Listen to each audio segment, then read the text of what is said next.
hundee waanjoo gabrummaa manafxanyaan ijaarrate sana inni waan irratti hundaa'e jalaatii sochoose irraa jalaa soqe irraa kaase. Haa ta'u malee olaantummaa gartuun tokko kan inni itti argatu hundee isaa duwwaatu hin ta'in wiirtuus qaba. Hundee isaa duwwaa miti fiixees qaba. Fiixee gaafa jedhu immoo mana gaafa ijaaranii wiirtuun isaa sun isatu walitti qabeetii irratti qabee taa'amni qadaada isaa. Lafa wiirtuu sanatti kan dhaqee hidhee jiru sana jira kan qabee jiru. Hundeen isaa jalaa socho'u malee wiirtuun isaa irraa hin baane ture. Inni immoo maalidha? Inni immoo aadaadha ture. Aadaa Oromoo balleessuudhaan, Oromummaa irraa balleessuudhaan, Oromoon afaan tokko akka hin dubbanne gochuudhaan, Oromoo balleessuun suudhaafiti aadaan sun tamsa'aa ture biyya sana keessatti jechuudha gaafa duraanii sana. Reediyoon, barumsi, gaazexaan waanumti hayyu afaan tokkoon gaafa jedhamu sana afaan tokko sun afaan sana jabeessuudhaaf miti. Afaan isa nuyi qabnu sana balleessuudhaaf ture. Afaan isa qabnu sanallee akka hin dubbanne gochuu duwwaatu hin ta'in harargeedha qottuudha. Shawaan afaan hin beeku. Booranni immoo boorana maaltu Oromoo godhe. Walloon silaan beekamu. Oromoon akka hin jirre godhan akka hin jirre afaan adda addaatiin walitti dubbachuu yeroo hundumaa waan dubbadhu tokkotu jira waa'ee kanarratti afaanuma tokko dubbachuu baranni itti dadhabe ture nan jedhu. Bara 1962 keessa Alii Birraa sirba sirbuu gaafa jalqabu Jimma deeme. Jimma deemeeti sirba tokko sirbe. Si jaallee jaalallatee uumaa jaalallitee deema dawaa kumme armaa deema damaa kumme armaa gaafa mi jedhu Jimma kun afaan maaliiti jedhe. Afaan maaliiti hamma afaan wal dhaallutti taanee turre jechuudha. Inni immoo bara 1991 warraaqsa lammataa sanarratti wiirtuu sana bade sana isa Oromoo gargar baase sanatu irraatii kufe. Lammaffaa. Inni sadaffaa bara 2014 isa ta'edha. Bara sana immoo Oromoo walitti hidhuutu fide. Isa dura Oromoon hin turre. Oromoon akka uummata tokkotti wal ilaalee wal fudhatee walitti baqee hin jiraatu ture. Warraaqsa sana booddee Oromoon akka Oromootti deebi'e kan inni dhalate. Baha, lixa, kaaba, kibbatuun jedhin Oromoon saba tokko ta'uusa lallabuu miti. Oromoon saba tokko jedhanii lallabuu miti, itti himuu miti. Ummatichi barachuunsaa, ummatichi fudhachuunsaa, Oromoon tokko ta'uunsaa akka haaraatti bara sana keessa dhalate. Kanaafi sirna sana diiguu barbaachisa jechuudha. Sirna sana diiguudhaafi warraaqsa sadii fudhate. Wareegama hedduutu itti kafalame. Sana boodati waan guddaa arganne jechuudha. Akka addunyaattis afaan Ingiliziitiin social movements jedhanii yookiin sochii hawaasummaa yookiin sochii sobaa jechuu dandeenya. Sochiin sabaa eenyu akka gaggeessu utuu hin beekamin mootummaan utuu hin beekin jechuudha. Kan hoogganu hin qabu jechuu miti. Kan hoogganu hin qaba. Mootummaan garuu qabachuudhaaf akka hin dandeenyetti. Tikki biyya sanaa akka arguu hin dandeenyetti ijaarame. Gaafa as dhufne illee social movement and social media jenneeti dubbanne. Miidiyaa sanaa fi miidiyaa hawaasummaa utuu hin ta'in digital media kan jedhu walitti qabee warraaqsi milkaa'e hin jiru. Amma Egypt iddoo duritti deebi'eera. Isaa gadiyyuu Tunisiyaa irraa kan hafe kan milkaa'e hin jiru. Kan Oromoo silaa milkaa'ee ture. Sabni cunqurfamu addunyaarra kan jiru. Sabni cunqurfamu akkamitti akka inni waanjoo gabrummaa ofirraa kaasee kuffifatee injifannoo argachuudhaaf danda'u silaa fakkii ta'ee ture jechuudhaaf hin jedhe kan Oromoo. Akka kan Oromoo duwwaatutti addunyaadhuma irratti illee fakkeenya guddaadha ta'ee ture gaafa kan arganne. Amma biyya Ameerikaanii fa'aa Black Lives Matter kan jedhan jira miti. Akka sanatti ijaarame manni. Hogganaansa abaluun jedhamu. Hogganaan Black Lives abaluun jedhamu. Yookiis miitu kan jedhan. Sochiidha. Sochii uummataati garuu bu'aa qaba. bu'aa gurguddaadha fida. Biyya akka Itoophiyaa lafa abbaan irree jirutti immoo wanti kun kan inni barbaachisuu fi yeroo fincila sanas kan inni tolee fi abalutu hoggana yoo jettanii abbaa hogganu sana yoo irraa qabdan fincila sana balleessuudhaaf dandeessu jechuudha. Fincilli sun garuu abbaan iddoo tokko hin jiru ture. Warri coordinatorsiin qeerroo sun lafuma haalli jiru. Yoo Amboo irraa qabate Gudar jira. Yoo Gudar irraa qabate Tokkeen jira. Yoo Tokkee irraa qabate Naqamtee jira. Hundi isaan kanarraati warra hoggan warra coordinatorsiin sana yoo qabatanii tokko yoo qabanii sochii sana dhaamsuudhaaf hin danda'an turan jechuudha. Kanaaf maal godhe mootummaan Itoophiyaa gaafa sana? Nama 180 mana hidhaatti naqe. Ijoollee akkuma jirutti sassaabee maaliif qabuu waan hin dandeenyeef dhaabuu waan hin dandeenyeef warra hogganaati ka jedhu qabuu waan hin dandeenyeef nama ijoollee dargaggoo 180 hammaaree mana hidhaatti naqe. Isa keessan argadhaa jechuudha. Isa keessan argadhaa qabadhaa jedheeti labsii yeroo tattamaa baase. Kanaaf waan fincilli sun fide bu'aan inni sun fide bu'aa seena qabeessa ture. Oromoodhaafis addunyaadhaafis sirna diiguu sana mancaasee balleessuu irratti bu'aa guddaadha ture. Garuu amma hin bittinnaa'e. Amma hin bittinnaa'e maaliif waan hin yaadamnetu ta'e. Waan hin yaadamnetu ta'e. Silaa diina alagaadha argannaa. Alagaatu diina nutti ta'a jenneeti yaadne malee lammii dhumti keenya nu keessaa ba'eeti silaati lammii si keessaa ba'e doofaadha waa hin beeku wal'aalaadha jechuu ni dandeessa. Wal'aalaadha iddoo goggoree jechuu dandeessa. Gaafa lammiin si keessaa ba'e garuu diina sitti ta'u hojii diinaa sirratti hojjetu hin ganamte jechuudha. Uummanni Oromoo hin ganame. Kanuma keessaa ba'etu dhaqee gane. Nama tokko duwwaa haasa'aa jira miti nama yeroo akka jedhu. Hin gane gaafa hin jedhu nama tokko duwwaa miti. Nama baay'eetu gane. Nama baay'ee. Aktivistiin illee baay'eetu nu gane. Hin gane. Waan ka'eef sana kan gane baay'eetu jira. Tokko kana. Sababii kanaatiif faffaca'uun jalqabe. Hayyootnis dogoggora godhaniiru. Beektotni, hayyoonni, hoggantoonnis kufaatii hoggansaa leadership failure kufaatii hoggansaatu ta'e. Dogoggora yeroo hundaanuu goonutu jira. Isatu nutti deebi'e. Qabsoon sadarkaa haaraarra yeroo ga'u sadarkaa tokkorraa sadarkaa tokkotti yeroo darbu akkuma nama jedhe waan seena qabeessadha kun.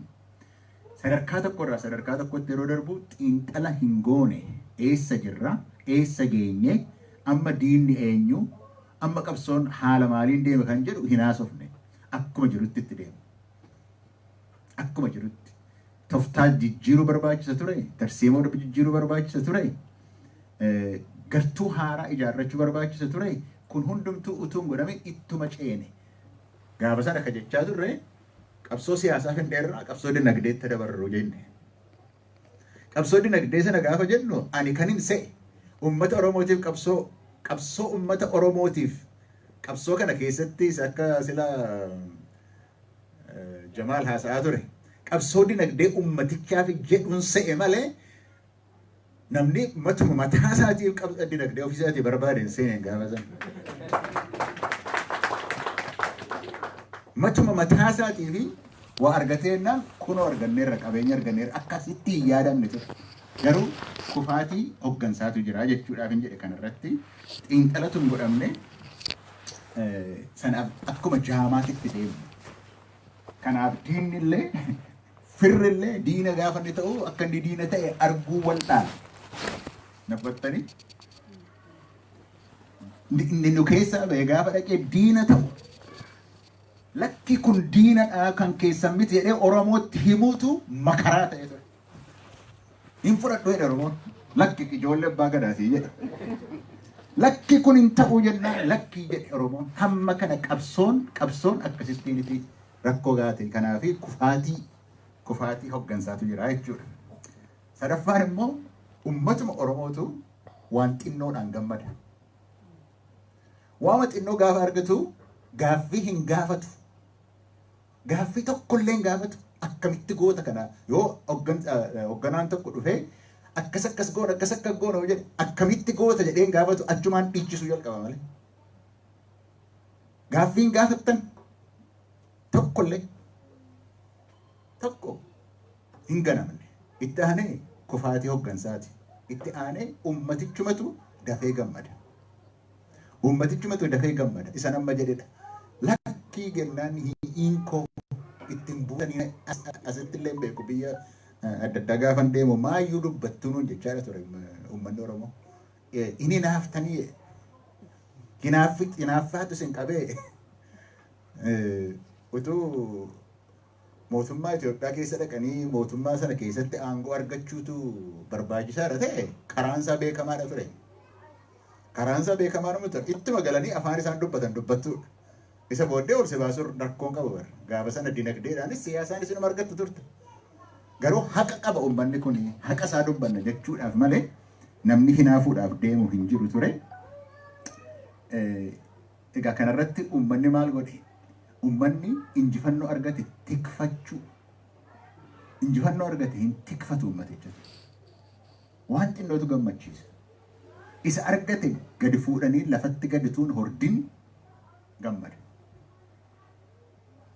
Amma asii bahee gaafa biyyatti bara sana abaluu hin galee simannaa godhame, asitti simannaa godhame, achitti simannaa godhame, fardatu kenname, bagaabiitu kenname, bullukkootu kenname, maal godhe jennaan ummataatiif qabsaa'uun waan irratti badhaasatti namaa kennan miti.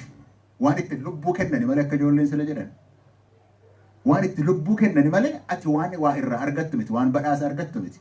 Akkas ta'e garuu badhaasa walii kennuutti galagale uummanni keenya gaafa sana. Isa argamte injifannoo san lafaan utuu hin gahatiin. Lafaan hin gahan uummannis karaa sana inni arfaffaan sababii arfaffaan maaliif bitinna isa jedhu keessa sababii arfaffaan kanani jedhu wanti sochii uummataa ture. Naan sobee hooggansa abaluu takka gochisiise miti. Sochii uummataa ture. Jaarsan jenne, jaartiin jenne, xinnaan jenne, guddaan jenne, waldhaalaa hin jenne, beekaa hin jenne uummatatu socho'e. Uummatatu abbaa dhimmaa itti ta'e qabsoo kana keessatti. Uummatichatu fudhate, uummatichatu socho'e. Gaafa kan qeerroo dhumu, gaafa qeerroon mootummaa abbaa irree buusee amma gaa sadarkaa haaraadha. Ammaan jalqabee qabsoo siyaasaati kan godhamu kan jedhu irratti waliigalteen yeroo jiraatu dhaabbilee siyaasaatu biyyatti galee jechuudha. Aktivistootatu biyyatti galee jechuudha. Warri kana gaggeessaa turan biyyatti galan. Amma maal taate dubbiin sochii uummataa ta'uu dhiistee hojii polotikaa taate.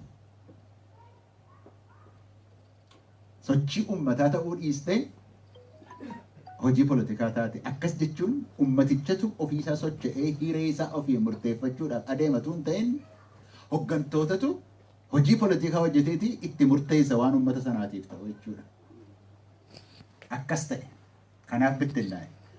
Amma isin baay'istaayinaa hin jedhinaa isiniifan hima akkas ta'e. Amma akka ani argaa jirutti bittinnaa'ee jira gaafan isiniin jedhu walamma keessuma baaseen isiniif himan.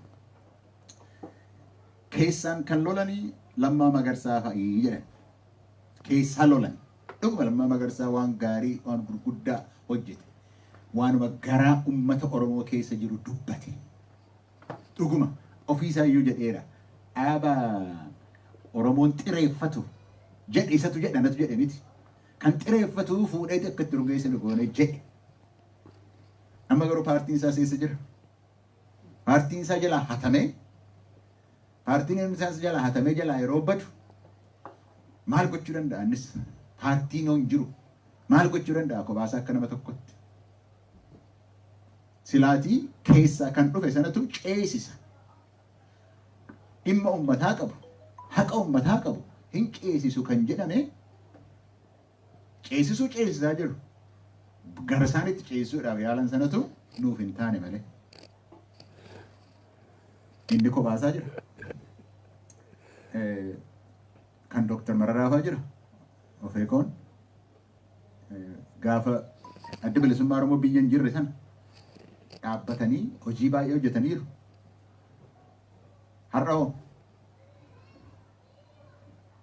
Har'oo taa'aniiti isaanis maal jedhu akka afaan Ingiliziitiin dhaga'uu danda'u isaanis. Har'a garuu taa'aniiti warra mootummaatii wajjin mari'ataniiti barcuma walii hiru. Akkasitti moonaa jedhanii barcuma walii hiru. Maal ture qabsoon Oromoo? Uummanni sun hiree isaa ofiin akka inni murteeffatu ture miti malee hoggansi akka murteessuuf ture.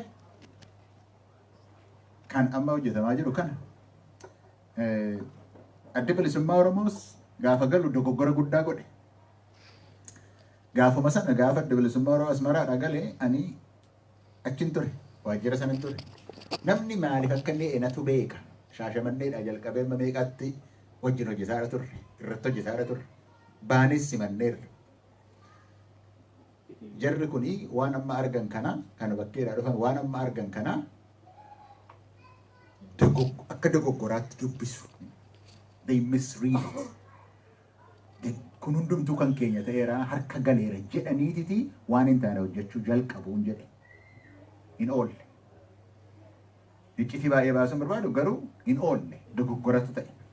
Lammata dogoggorri sun gaafa hojjetamu immoo mootummaa adda bilisummaa Oromoo sana balleessuudhaaf jalqabumaa jalqabee karoorfatee jiru sanaaf karaa baneef. Amma mootummaan yoo barbaade daggalatti abidda kaa'ee adda bilisummaa Oromootitti kaa'ee jedha. Yoo barbaade warra Gumuz karaa irratti ajjeesee warra adda bilisummaa Oromoo ajjeesee jedha. Waanuma barbaade jedhee yookiis adda bilisummaa Oromoo yoo dhibe immoo TPLFitu balleesseedha. Akka kana gochuudhaafi waa tokko gaaffiin qabu waanuma barbaade godhee amma akka badaatti baatan ture. Anfilloo gajjallaadhaati daggalatti abidda kaa'an. Achi keessaati nama baasnaa jedhanii daggala biyyaa irratti abiddatti kaa'an. Eenyutu godhe? Adda bilisummaa Oromootu godhe. Yoo mooxaadhaati masjiidni 4 gubatee namni itti marsee sirbee nama sana hundumaa TPLF fidee siin jiru. Nama ergee gubsiisuu danda'a. Nama 1000 fidee sirbisiisee. So kana keessa galee adda bilisummaa Oromoo si dogoggora ta'e dogoggora sun hiree jala sanaatiif kenne kanaaf hin hiraarfame. Xalayaa beekamtii sana illee argachuudhaaf waggaa tokkoof walakkaa irratti fudhate. Kanaaf warri kaan immoo warri dhaabbileen siyaasaa Oromoo immoo ittiin siiqnu adda bilisummaa Oromootti ittiin siiqnu ittuun buunu maaliif inni waraana jaallata waraana baasaa jira kanaaf ittiin siinoo kophaatti bahee taa'ee jechuudha. Kan ODF silumaayyuu lafaan kaane garuu asumaa fuudhanii dhaqaniiti OPDO irratti darbataniiti taa'ani. Yoo hin baay'istanaan hin jedhina kanuman arge waanuman argeen isinitti himaa jiraan.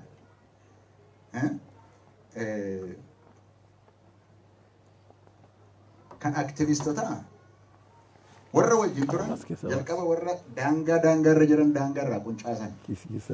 Daangaa irraa quncaasaniiti mana kennanii fi hojii kennanii fi maallaqa kennanii fi waan aktivistota biyya alaa keessaatii hojii tokko hojjetanii bulletu amma biyya keessaatiiti amma kaarii maala jedhamaniiti iddoos maalis waan hundumaa qabatanii jiru quncaasan. Warra gidduu jiran immoo keessaa luqqaasuu yoo qaban akka godhanii diigan. Sababii kanaaf yoo qabsoon Oromoo kuni qabsoo sochii uummataa ta'uu irraa gara siyaasaatti ceheera yoo ta'e cehaa akkasitti bittinnaa'eera jechuudha. Akkasitti bittinnaa'ee jira jechuudha. Kanaaf boqonnaa amma itti fufu kana rakkoon nuyi qabnu kanadha. Badiin Oromoo irratti dhufuudhaaf adeemu dhiibbaan irratti godhamu uummata Oromoo irratti tarii Wallagga jechuu dandeenya. Wallaggatu ajandaa mataasaa qabaa jedhu akkas jedhaniiru dhageenyi sana. Maali Wallagga ajandaa mataasaa qabaa jedha. Oromoo irraati adda bahee qofaatti irraa. Anamman beekutti Wallagga kan jedhe OPDO'n barbaannu adda bilisummaa Oromoo har'a dadhabe jennee hin gatnuudha. Kanumaaf Boorannis waan wal beekaniif kanuma kan jedhan kanumaatiif dhuma. Kanumaaf dhuma. Kara biraa waan godhan hin qaban. Garuu akkas godhaniititi gargar baasuudhaaf deemaadha turan jechuudha. Boqonnaa itti aanutti qabsoo haaraatti deemaa jirra. Garuu isa dhagaannan jechuu barbaadus. Dogoggorri nuyi goone hin mari'anne, hin xiinxalle haala jiru. Sana balleessine. Kanaafititi bittinnoof. Siyaasa keenya haasa'a. Kan siyaasa keenyaati kan hin haasa'aa jiru. Isa gara fuulduraatti garuu xiinxaluudha qabnaa jechuudha. Xiinxaluudhaa fi gaaffii sadii gaafatu nurra jira. Qabsoon itti aanu maali? Maal fakkaata? Maaliif gochaadha jedheemna? Lammata diinni hoo eenyu? Sadaffaan gartuun keenya hoo kan nu wajjin dhaabbatu eenyu kan jedhudha. Gaaffii kana sadan gaafanne deebii baafne isarratti tarsiimoos baafannaa isarratti toftaas baafannaa jechuudha gaaffii kana gaafanne. Amma qabsoon maali jennee yoo gaafanne qabsoon keenya waa'ee maalii akka ta'e qulqullaa'ee himamee hin beeku. Abbaa biyyummaa jenneerra. Abbaan biyyummaa suni waan gaariidha. Abbaa biyyummaa sana hiikuun garuu hiikanii yeroo hundumaa namatti himuun keessa deddeebi'anii himuun hin irraanfatamu. Abbaan biyyummaa sun maal akka ta'e. Qabsoon Oromoo abbaa biyyummaa jennu malee gaafa ganamtee jalqabde Oromoon hiree isaa ofiin murteeffachuu qabaadha. Kun qabsoo bara akka faranjiitti 74-91tti deeme sanaan sababii kanaatii fi heera biyya Itoophiyaa keessa illee gareera.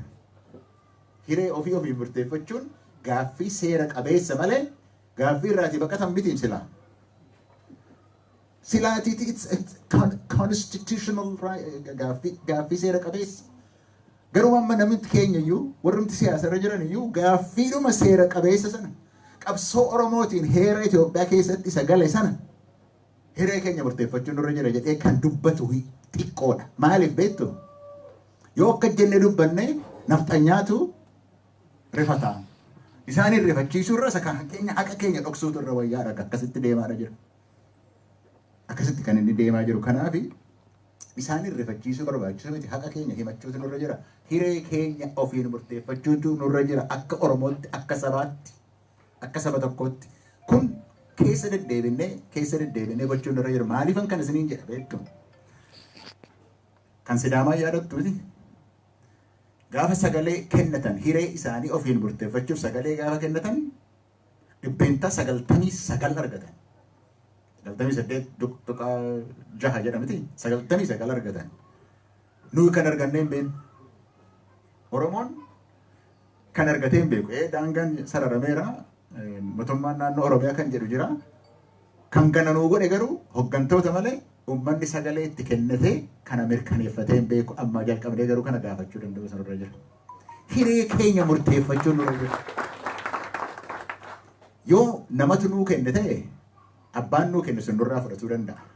Yoo nutu ofii kenne ta'e nama nurraa fudhatu hin jiru. Amma kan isinitti kan itti deemaa jiranii Finfinnee sirraa fudhannaa. Oromiyaas iddoo meeqatti diignaa.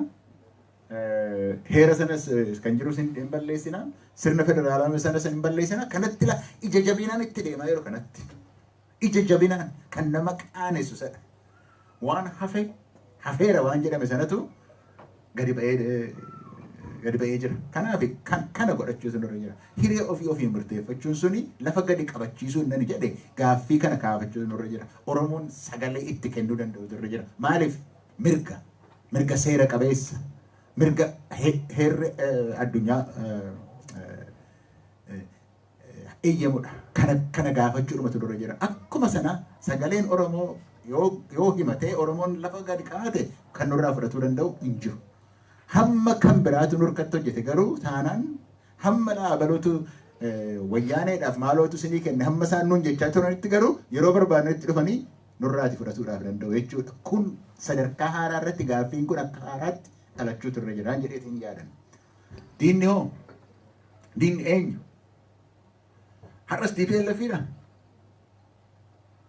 Moo ittiin dhugoomsuudhaaf ammas TPLF kana nu hin moonee lafaan geenyee ganda isaaniitti hin galchine. Ammas waanuma moonee injifannoo uummanni Oromoo argate sanatti akka hin arganne gochuudhaaf akkuma hin argatin injifannoo irratti akka hin argatinitti akkasitti kan isaan dubbachuu barbaadan. Maaliif diina gara biraa qabdaa jechuudha. Miti garuu diinni har'aa. Diinni har'aa nafxanyaadhuma kaleessaatu akka haaraatti dhufeeti jedhama. Kan Finfinneen bararaadha. Bararaan kan keenyadha. Kan biyya Atsee Daawwitidha.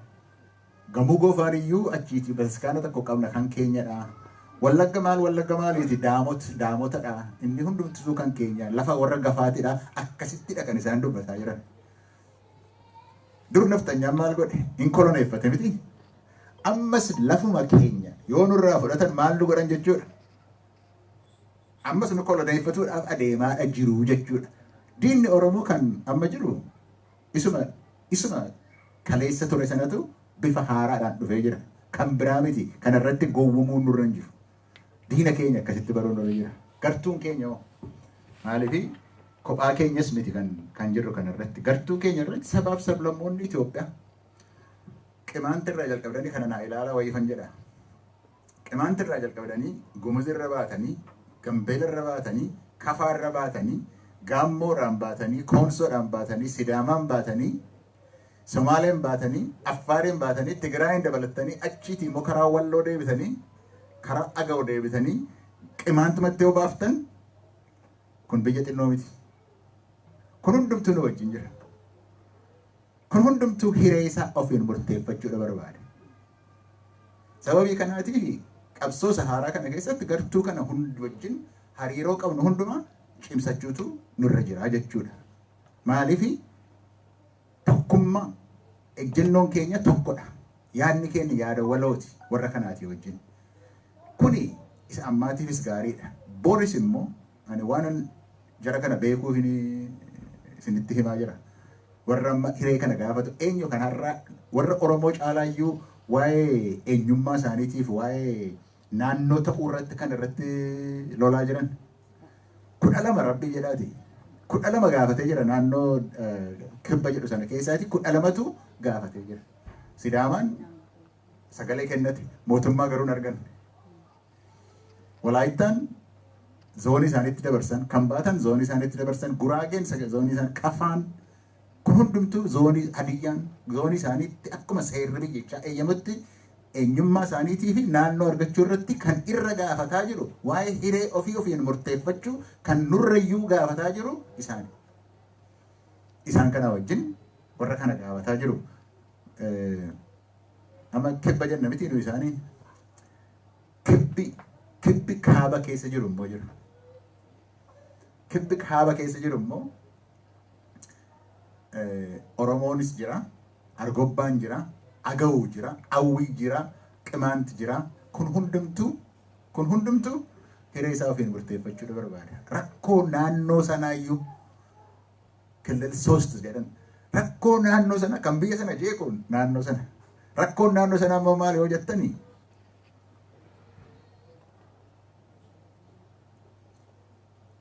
Warra naannoo sana keessa jiru hundumtuu kan isaanii si'anii itti galan. Achi jennaan Agawuunis nama 100 akka miliyoonii 8 ta'u Agawuun si'ana. Qimaantiin akka miliyoonii 3 ta'u. Oromoon miliyoonii 4 ta'a naannoo sana keessa jechuudha. Yoo jarri kun nurraa deemanii nu jiraachuu mayyuu hin dandeenyu waan jedhuufi gamanaa gamasiin hammama jiru hanqooqaadha jiru jechuudha.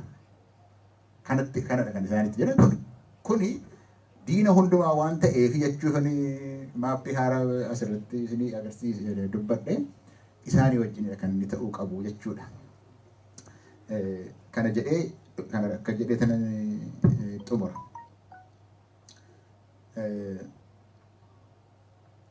Waan Oromoon fedhu Oromoon himachuudhuma qaba.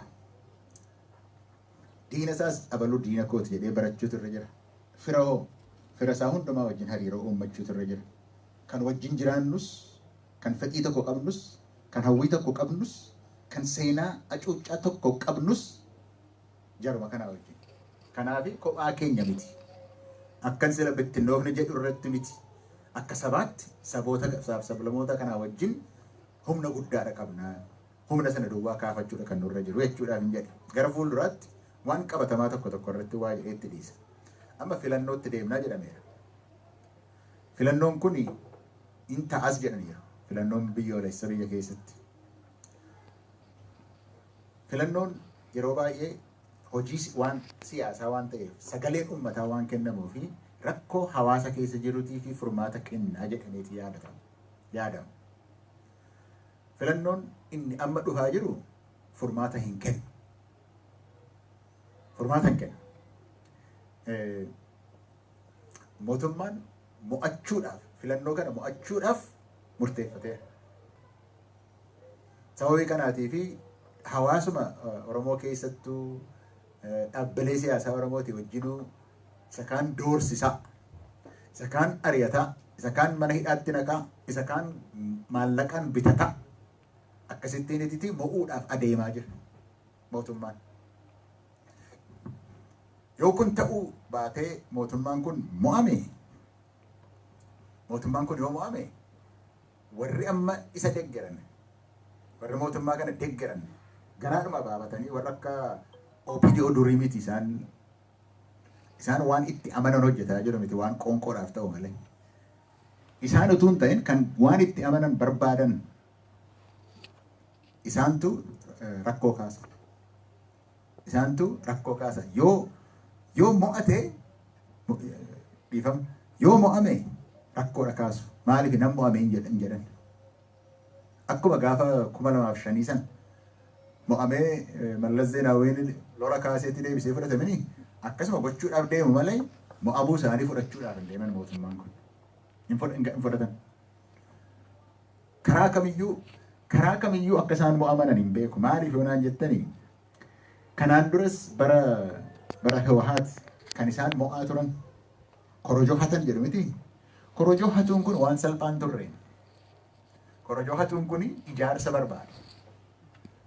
Ijaarsa hamma aanaatti ijaarameetiti korojoo sana fuudhee deemuu barbaachisa. Ijaarsa qabuudhaaf malee jarri. Ijaarsa qabaataniif malee humna mootummaa qabaataniif hatuu danda'an malee sila hatuudhaaf hin danda'an turan. Amma hatuu maaltu isaan dhowwa? Eenyutu taa'ee to'ata? Lafa qabalee lafatti sagaleen kenname achi keessa dhaabbatee namni lakkoofsisee tokko lama jedhee lakkoofsisee yoo maxxansiisee deeme malee amma hatuudhaaf hin danda'u. Laftitti sagalee kennan meeqatu jira Itoophiyaa keessa? 50,000 jira. To'achuudhaaf qabalee tokko to'achuudhaaf nama 5 yoo itti ramaddan to'achuudhaaf hin jedhamu. Maaliif hin hatamooti? Hatamuun isaan oolooti. Nama 5 itti ramaddanii nama 250 sin barbaachisa warri mormitoota. Kana gochuu danda'u? Nama 250 kan taa'ee to'atu gochuu danda'u? 5 immoo mana sana keessa yoo jiraate waraannis poolisiinis kan harka mootummaa jiru calluma jedhaanii jiraan. Sababii kanaaf hin mo'ata jedheetanii yaadanii kan inni mo'atu immoo hatuudhaan. Yoo immoo akkuma rabbitti dheekkamee immoo yoo mo'ates immoo waggaa 5 kalaas waa'ee itti dhiisaa waa'ee hiree ofiin murteeffachuu isa jedhan sana. Namni akka hatattamaa mootummaatti ba'ee akka kana waggaa lama kan godhe ammoo nam filatan namatu na filate nam mo'adhe gaafa jedhe heerittiis dhiisaa sirna federaalittiis dhiisaa waanuma mirga ofii jedhan dhiisaa waa'ee isheen dubbatina akkas gaafan jedhu inuma milkaa'u jechuu koo miti. Kan nuti deemnu filannoon silaatii furmaata kenna. Rakkoo siyaasaatii fi furmaata kenna malee rakkoon inni kun garuu fincilatti deemsisaa inni kun garuu walitti bu'iinsatti deemuudhaaf adeemaa jechuudha. Kana keessatti maal gochuu wayya? Kanuma jedhee tan dhaaba. Maal gochuu wayya Oromoodhaaf? Isinis kan dhaga'uu barbaaddanii kan irratti mari'achuu barbaaddanii kanuma waan ta'eef. Tokkoffaa sochii uummataatti deebi'uu qabna. Rakkoon nuyi qabaanne tokkoyyuu isa waan ta'eef. Uummatatu abbaatti ta'uutu irra jira. Kanaafi akkaataadhuma amma duraan qeerroon itti ijaaramee turetti ijaaramee sochii uummataa gochuutu irra jira malee hooggantoonni kan murteessan duwwaa ta'uun irra hin jiru. Yoo ila mo'anuu baatanis garuma conflictitti deemnaan jedhe miti. Mo'anis mo'amuu baatanis garuma sanatti deemna miti. Kanaaf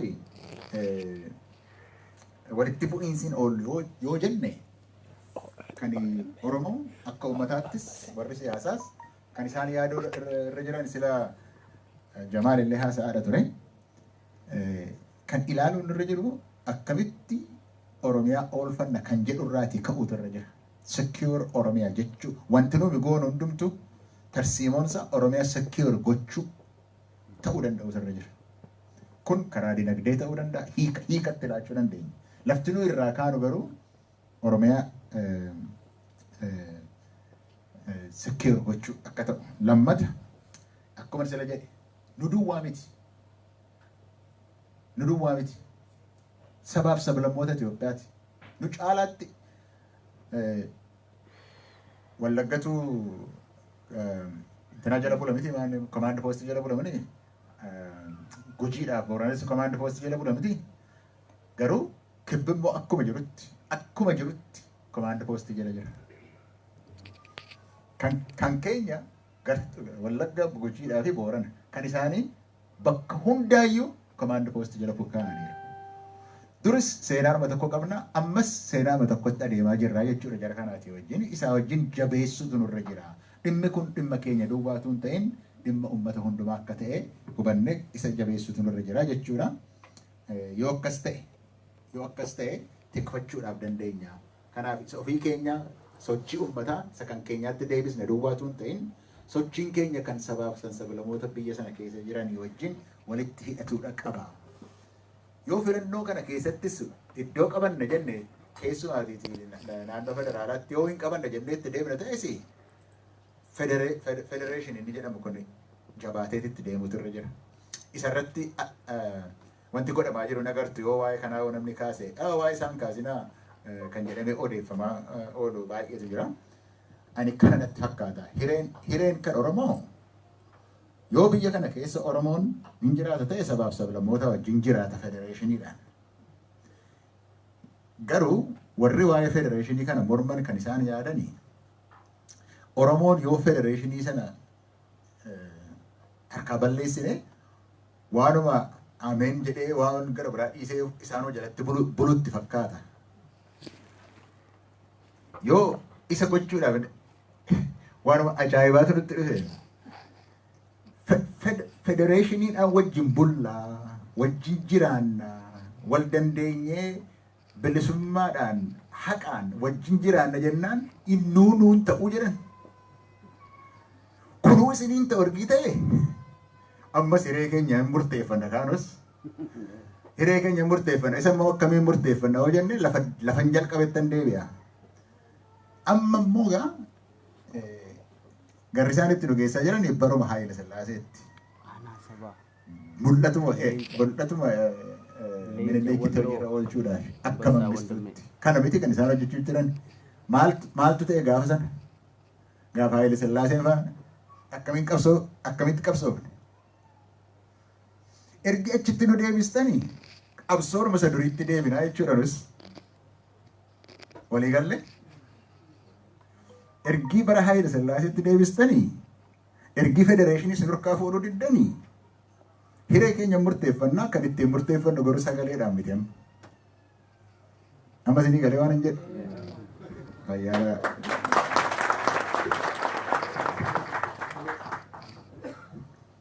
Prof Hisqeel baay'ee guddaa galatoomii baay'ee yeroo fudhattee seenaa qabsoo Oromoo akka ta'utti duraa duuba isaaf dogoggora ta'es gara fuulduraattis maal akka ta'uuf malu yaada bal'aa odeessii kanaaf laattee ta'ee namanaa baay'ee galatoomii.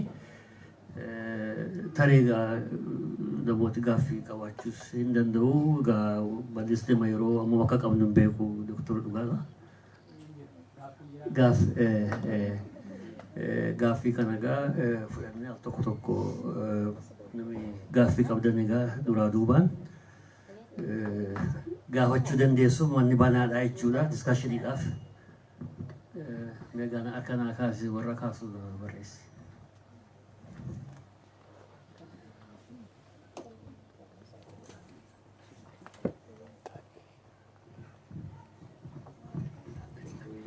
Microphone and Nessa Dr. Sinta.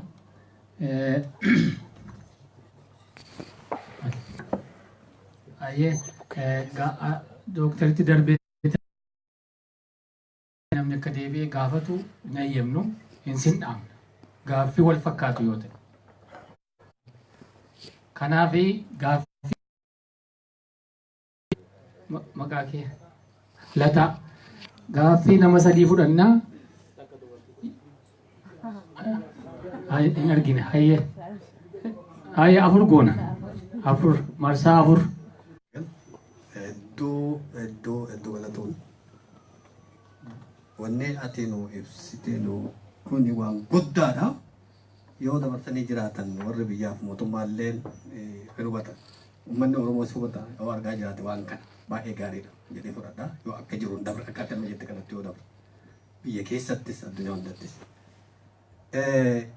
wanni duruu nu dhibee waan ati amma dubbatte kana gaafa biyyatti galaa jedhan hin gallu waa lafa kaa'annu malee akkatti galuu lafa kaa'annu malee jedhaa ture jechaadha.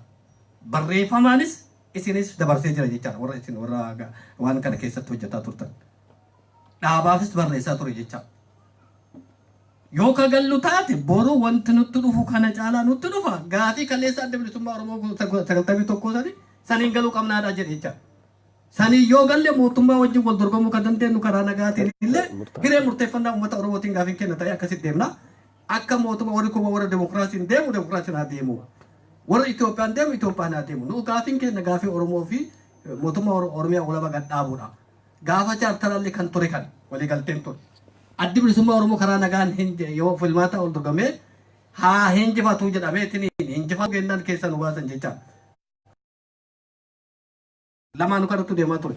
Isa kana yoo kan deemne yoo ammoo nagaan jennee deggirrifnee ka gallu taate num doomsisu booda rakkoo dhufa. Gaafii kenna ifa goone haa deemnu jedhe jecha. Siniifillee barreessee jira. Dubbadheellee jira. Lafa haa kaannullee kana qofaa miti. Humnaayyuu karaa nagaatiin qawwee nu barbaachisu warra jedhaa ture jira. Itti si deebi'a. Maaliif qawwee nu barbaachisu maal amannee qawwee nu barbaachifne yoo qawwee lafa kaanne maali? Furii qawwee makeenna akkuma gaafa chaartaraa kennee gaafa barbaadu rakkoon dhufu ol kaafannaa qophoofne galuu qabna jedhee ture. Nagaan deefiigee galee kun kama arginu kana jecha kan shiftaadha akka haala kanaatti nu mudate jecha. Kanaaf wanni amma akti kaafti dhugaadha. Dhaabilee siyaasaa kan amma dorgomaa qabaachuu dhabu tasabaa sablammootaati gaafa galchine. Dimokiraasii sabaaf sablammoota sabdaalessaa gad dhaabna gaafa jedhe. Kuni maali kennaa gadi hin dhaabne kan maaf kan biraatiif yaadachiisu. Akka amma ta'etti warra mormitoota walii hojjechuun yoo warra qawwee qabu waliin hojjechuu dandeenya jecha. Warra gaafii wayii gaafatu waliin hojjechuu dandeenya. Warra ammoo dimokiraasii barbaadu. Warra ammoo dimokiraasii Itoophiyaa ijaaruu barbaadu boodullee akkasii walii galle federeeshinii illee gaafa dhaabnu Itoophiyaa dimokiraasii masan dhaabna jecha. Zooni zeenitti gad deebina jecha zoonii fudhanna jecha akkuma addaa. Kennaa uummanni miliyoona 50 yookaan miliyoona 60 inamaayyuu garii maqaayyuu wallaalee miliyoona meeqa akka ta'e. Meeqa jedha gaafa san hagadhaatu borullee zoonii maawwaam. Dubbinatti jette dhugaadha ka ati kaafte dhugaadha maal ta'uu qaba amma. Fakkeenyaaf gaafii kee specific. Gaafiin kiyya gara gaafii kiyyaatti deebi'a kasii tuquu barbaadu. Dhaabilee warra gartee sababoota biraa hedduu gaafii akka kennaa qaban waliin hariiroo godhachuu qabnaa jette. Warra akkasiisan keessaa warri Tigree, warri Maqalee, warra qeerroo qabsoo uummata Oromootiin aangawa kan irra haguugamanii ari'aman jechuudha. Isaan kanaa wajjin ammoo hariiroo akkamitti qabaanna. Warri kan jedhaa jirullee isaanii walii hariiroo qabdee. Hisqeel Gabbisaa kun Dabratsiyoon wajjin haasee jira jedhama jechuudha. Waan ati deemtu akka itti illee beeku. Kanaaf warri yoo akkasii waliin hariiroo goona yoo jennu warra kaleessa Oromoo dhiiga ajjeese harka mure ilma ajjeese haadhaan reeffa isii irra teessise waliin deebinee hariiroo akkamitti goona. That's point kiyyaati. Galatoomii waaqotti naa kenni maal. Waaqoo atis please jaallat nama hedduutu mata durichii fi marichi baay'ee nama tolee namatti miidhagee waan jiruuf hunduu Profeesariin argantanii fi natti fakkaata gabaabsaa ibsa hedduun barbaadina to the point gaaffii keessan qofa kan sinaaf.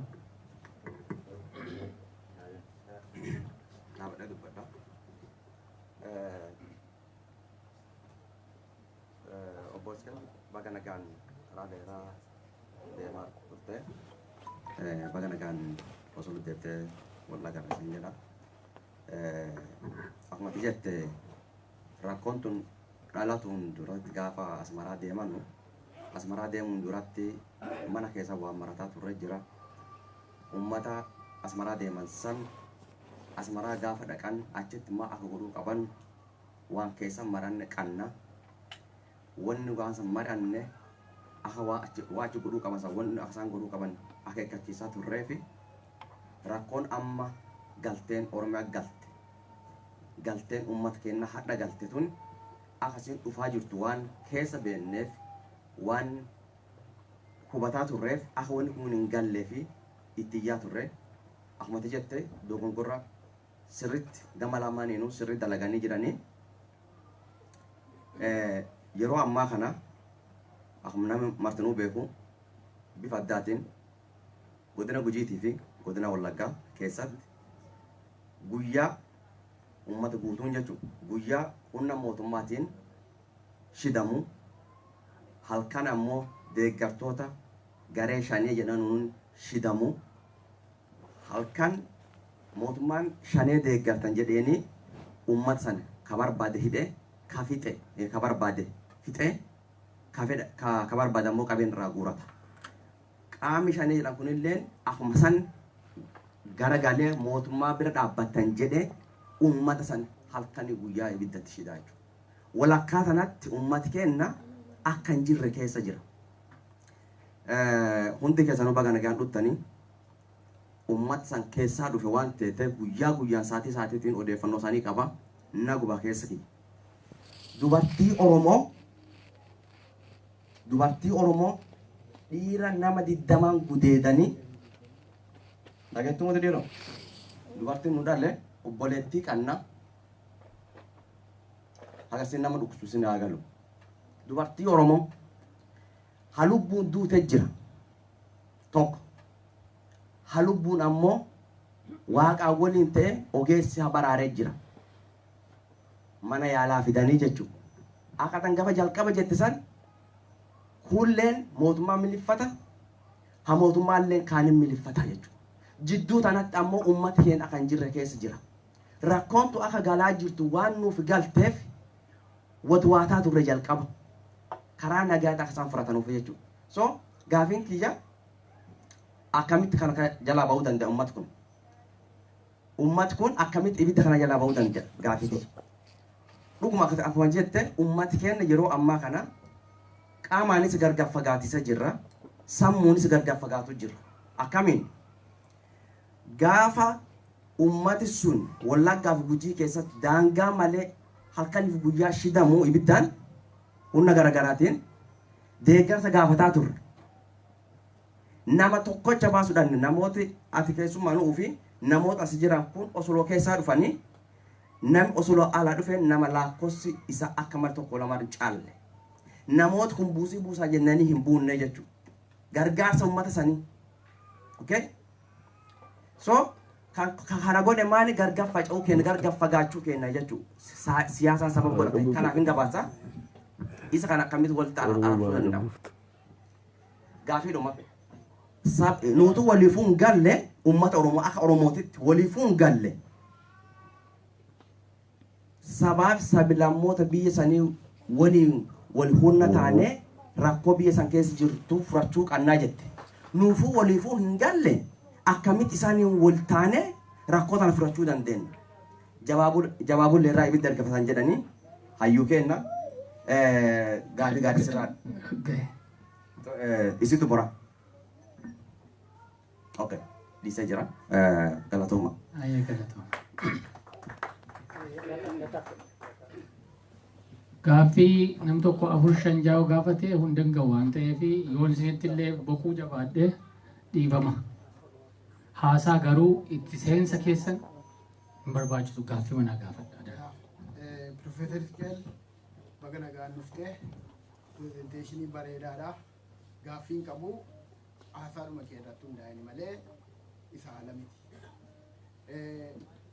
Maal yoo goonu maal akka goonu isa jette irratti tokko sabaaf sablammii hiree ofii murteeffachuu akkuma keenya qaban injiinarii Oromoo waa'ee federaalizimii irratti naagaleera ifaadha. Garuu Oromiyaa sakiiwul gochuu isa irratti nu ibsite hedduu galatoom. Fayyaa ta'e akkas naa gabaabsa.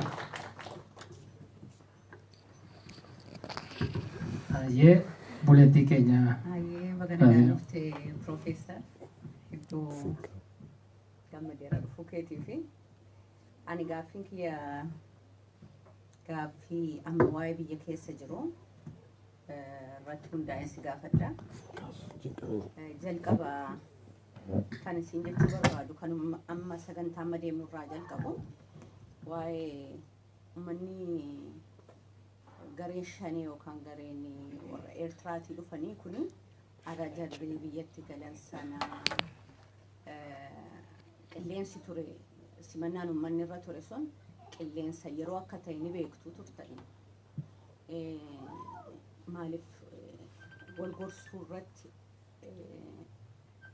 in xiyyeeffannee turte haasaa kee silatti haasoftirraan gaaffii kana siifidha. Sanaachi waa'ee amma filannoodhaa fi gareen abaa'oo shaneetii fi gareen amma Jawaar deemaa jiran kuni hagam wanti kun waan sirriidha, hagam gaaraantiidha mootummicha biratti, hagam fudhatama qaba kan hin jedhee fi yeroo adda addaa Isaayyaas Itoophiyaa dhufee ture. Gaaffii Isaayyaas ayyuu duree abaa'oo shaneetiif dhiyeessaa ture jira.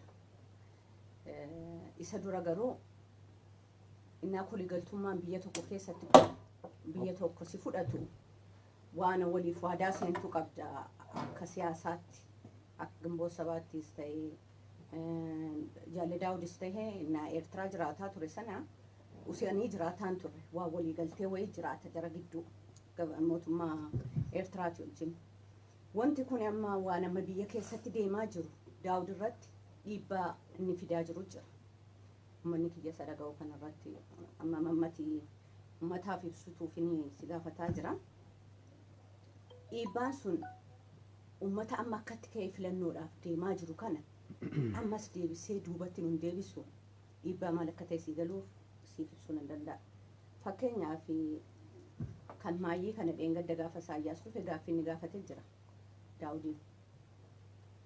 Dhiifamannaan maqaa waamee haasa'u xiqqoo guddina namaa xiqqeessuu miti akka aadumatti naa fudhadha. Waa'ee jaalmarroo kana waraana Wallagga keessa jiru sana akka inni dhaabsisu gaafatee ni ture Daawudiin. Harka kiyyarra hin jiru dhaabsisuu hin danda'u kan jedhu deebiseef Daawud waa'ee jaalmarroo irratti jechuudha. Uummanni kiyyasitti wanti kun adda adda ta'uu isaallee baruu qaba. Maaliifi Jaal Daawudii har'a dhiibbaa nabiyyarra jiru sun dhiibbaan Eertiraan akka Abiyyiif ajajamu godhaa jiru kun dhiibbaa guddaatu deemaa jira fuula keenya duratti. Dhiibbaatu irra jira Jaal Daawud irratti. Akka inni Abiyyiif ajajamu mootummaan Eertiraa puush godhaan hin jira. Daawudiin jechuudha. Wanta kana wanta ati beektu amman beektaa seera biyya tokkoo keessatti immoo seera biyya tokkoo keessatti mirga qaba. Eertiraa mootummaan Eertiraa namicha kana Daawudiin akka puush gochuu irratti mirga qaba. Wanti kun immoo nurratti immoo dhiibbaan fiduu filannoo fuula dura deemaa jiru kanarratti amma uummata Oromoo ammas deebisee duubatti deebisa. Kun gaaffii kiyya kan biraati. Waa'ee jaallee lammaa si gaafadha ammas deebisee jechuun mootummicha keessa jira. PPD malee mootummicha wajjin hojjetaa jira. Gaaffii kana ganiin gaafadhuuf illee sababan qaba. Warra amma filannoodhaa fi saba keenya saba Oromoo kana wagganne jedhanii fiigaa jirantu jira.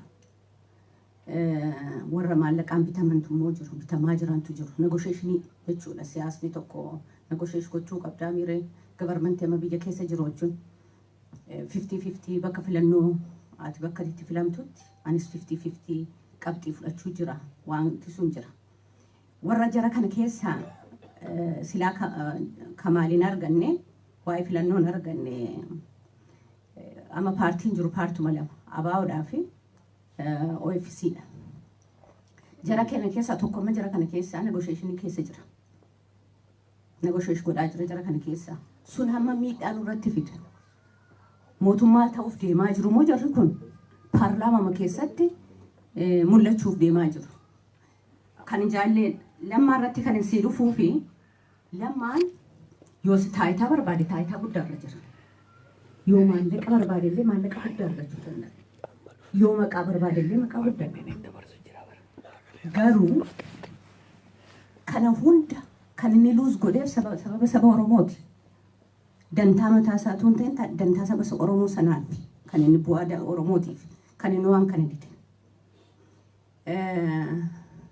Kanaafuu jarri kun innaa asitti amma maallaqaan mootummaa kanaa wajjin negotiationii godhan kana maaliif nama saba isaa kanaaf of kenne kan ilaalle of duratti taayitaa yoo ta'e taayitaan akka wanta kan taane agarsiisee jira namichi kun maaliif ammas deebisanii nu gurguruuf Abiyyi wajjin waliigaltee akkasiirra deemuu maaliif uummanni keenya ammallee sobamaa jira kan jedhu fudhadhaan ammallee uummanni keenya gadhiisee filannoodhaaf kaampaayinii godhamaa jiru kun filannoo sobaatii kan jedhu fudhaan kaampaayinii sobaatii kan jedhu amma yoo akka Eertiraan ajaju kanatti Daawud ittiin deema ta'e filannoo Daawud filamu kana kan inni filamu kan akka filamu godhaa jiru deemu Abiyyi fi jechuudha.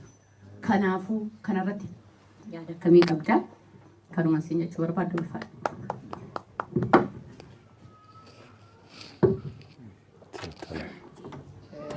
Baay'ata waan ta'eef gaaffii isuma ammaa kanaaf deebi'aa kennanii isaa booda immoo itti deebina. Ayyee galatooma. Hasan waan jedhe irratti silaa lafa ifa dhabattee waa lafa kaa'atutu nurra ture. Kallattii isaa murteeffannee itti deemuu nurra turedha. Dogoggorri wanti ta'e jira yeroo sana keessa. Garuu waliigaltee ABO'dhaan mootummaan Itoophiyaa hin qabanii jechuuf hin danda'anii waliigaltee qabna jedhanii rooti. Waliigaltee isaayyuu asmaraatti godhanii asmaraatti irratti waliigalanii maal gochuun akka jiru iyyuu irratti waliigalanii turanii garuu nagaa bu'us nagatti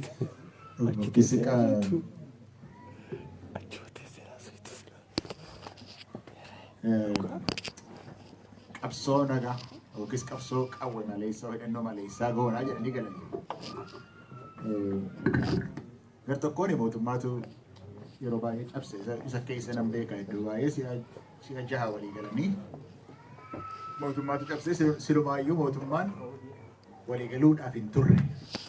Keessumaatii muummichi ministeeraa waliigaluudhaaf hin turre. Waliigaluu hin barbaanne. Maaliif hoonaan jette fakkeenyaaf jalqaba lammaatu jaarsolee ergee gara qeellam wallaggaatti. Jaarsoliin sun 21 turan. 12 garjeeda ashii bakki jedhan tokko ga'een gara garjeedaatti yeroo goran karaa irratti dhaabani jarri warri waboo warri marroonfaan. Maaliif alaati yeroo dhufteetti galtu akka territorii qabu miti warri territorii isaanii irratti dhaabaniiti wajjin haasa'anii konkolaataa keessan fudhattanii galtanii lafa nuyi bulchinu keessa isin galuu isin irra hin jiru jedhan. Gattuma isaan kana jedhanii fi yeruma sana Admaasuu nama jedhan tokko TV'tti baheeti irreebanii jedhe. Irreebanii jaarsolii reebanii jedhe. Yeruma sana namichi Gabra Mikaa'el yoo Damallaash Gabra Mikaa'el immoo xayyaara ergee helikoophitara ergee nama 12 keessaa baase. Utuu dhuguma nagaa barbaadu ta'e kanan godhan turan maaliif namni reebes hin jiru. Namni galuudhaaf deebisu jiru 12 keessaa deebisanii 9 garuu darbanii dhaqanii jaalmarroo fa'aa wajjin wal arganii walitti dubbatanii jarru hoolaa qalanii fi hoolaa wajjin nyaatanii waliigaltee godhanii deebi'an. Waliigalteen sun kan jedhu asumatti illee injifamanii asumatti daangaa eeganii ture mootummaan hin fudhanne. Akkuma kana si'a jaha waliigalteen ta'ee dhumarratti amboo irratti muramte jedhamee walii galtee mootummaan gochuudhaaf hin barbaanne silumaa jalqabumaa jalqabee adda bilisummaa Oromoo kana xinneessuu, xiqqeessuu, xireessuu akkasitti tapha keessaa baasuudhaaf itti deemaa waan ture jechuudha. So waliigalteen jira ture. Waliigaltee sana garuu kan yeroo baay'ee balleessaa ture mootummaadha jechuudhaaf hin jedhee. Waa'ee dimokiraasii fi federalizimii kaaste gabaabumatti waan ani jedhu nuuf dimokiraasii hin sodaannu Oromoon. Yoo dimokiraasii jechuun namni tokko sagalee ta'uu kennata jechuu ta'e dimokiraasii waan sodaannu hin qabnu biyya sana keessatti. Federalizimiin kun immoo waan Oromoon gaafatu keessaatii minimamiidha. Isaa gaditti hin furan. Innis hin ta'u yoo jedhan immoo egaa ergi innumtuun ta'u jedhanii kanaaf nuuf minimamiidha inni waa'ee sabaaf sablammootaa irratti waan yeroo baay'ee namni oduun kun eessaa maddiitii kan jedhu kaasu. Waa'ee kanarratti waa'ee dubbadheeras keessa deddeebi'uun barbaadu. Sabaaf sablammoota jechuun Tigiree jechuu miti. Sabaaf sablammoota keessaati yeroo baay'ee yeroo dubbadhu ani yeroon dubbadhu kanan yaadadhu Sidaamaadha, Somaaleedha, Walaayittaadha, Hadiyyaadha. Warri kun sabaaf sablammoota. Garuu humna federaalistotaa kan jedhu keessatti warri Tigiree humna federaalistootaati. TPLF miti baay'ee. Ummaticha kan haasa'aa jirru. Maal rakkoon? Humna federaalistii yoo isaan ta'an isaanis keessaa dubbachuun maal rakkoon? Kaleessa akkas nu godhanii jette miti? Waa laman jedha sarratti. Kaleessa akka nu godhani jarri suni akkamitti wajjin teenya isa warra jedhaniif. Kaleessa kan akka kana nu godhe isaan duwwaa miti. Kan kaleessa akka nu godhe warrumaa isaanii wajjin hojjetaa turre warra nuyi talaalaakiidha jedhe. Kan ajjeese, kan biyyaa ari'ate, kan lafa cabachabe jaruma keenya. Warruma asiiti. Tokko isa. Lammata isa sana mo'annee irraan jedhan. Isa jara sana wajjinii injifannoodhaan keessaa baane nuyi jilbeenfachiisnee lafaan geenyeerra jedha. Amma kan nuyi lolaa jirru jara natti hin fakkaatu kan biraati kan lolaa jirru. Kana keessatti sirna gara fuulduraatti sirna federalizimiitiin bulla yoo jenna ta'e jara keessaa hin baafna kan jedhu naaf fudhataman qabu. Sadaffaa ergii waa qabde, ergii lolte, ergii fixxee booda nagaa buusuun sirra jiru. Ergi fixxeeti booda nagaa buusuun barbaachisaa nama barbaachisaa miti.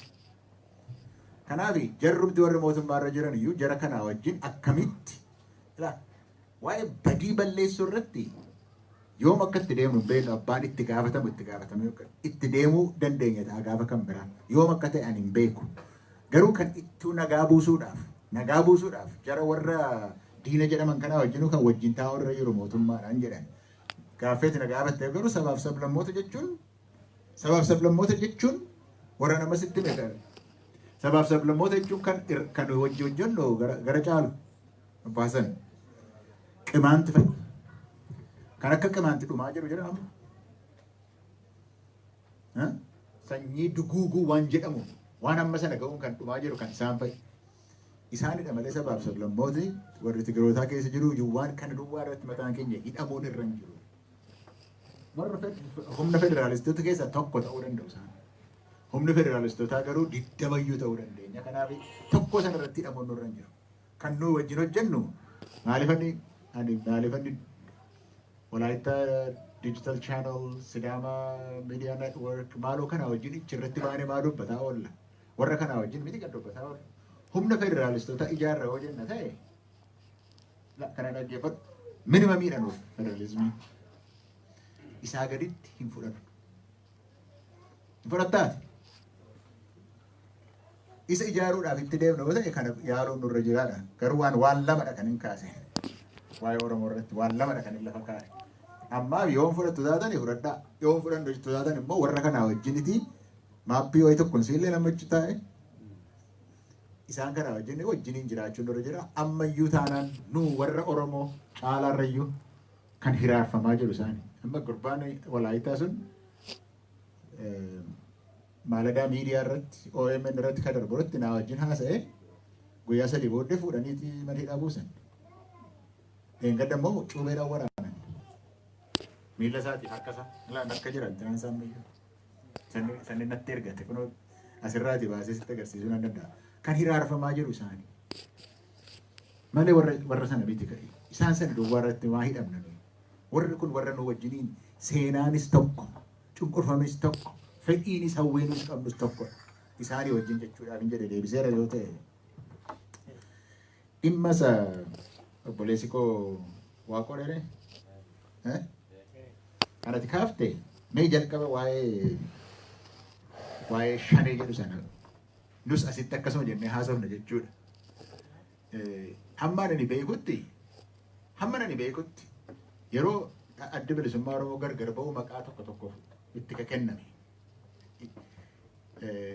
Shanee gumii warra tureenii shanee jedhanii qaama ce'umsaa jedhanii jijjiirama keessaatii immoo adda addaan yeroo isaan bahanitti warra alaatu itti kenne malee jarri shan maqaan keenya kana jedhanii hin fudhanne. Amma yookaan mana gaalaa'uu nuun jedhan nutti tola. Kanaaf waan jarri sun ofii laatin waan jarri sun ittiin ofii waamee akkasitti waamuun nurra hin jiru. Maaliif maqaa sirrii miti maqaan sun. Yoo dhibee addaan baafachuu barbaanne aboo maqaan Daawudiin hoogganamu utuu akkas jenneeti wayya malee waan tuffiidhaaf namni walii kenne isee sanatutti dhimma bahuu baanneeti. Amma kan itti dhimma bahaa jiru warra OPDO fa'i kan waan ati Gujii Wallaggaa jedhanii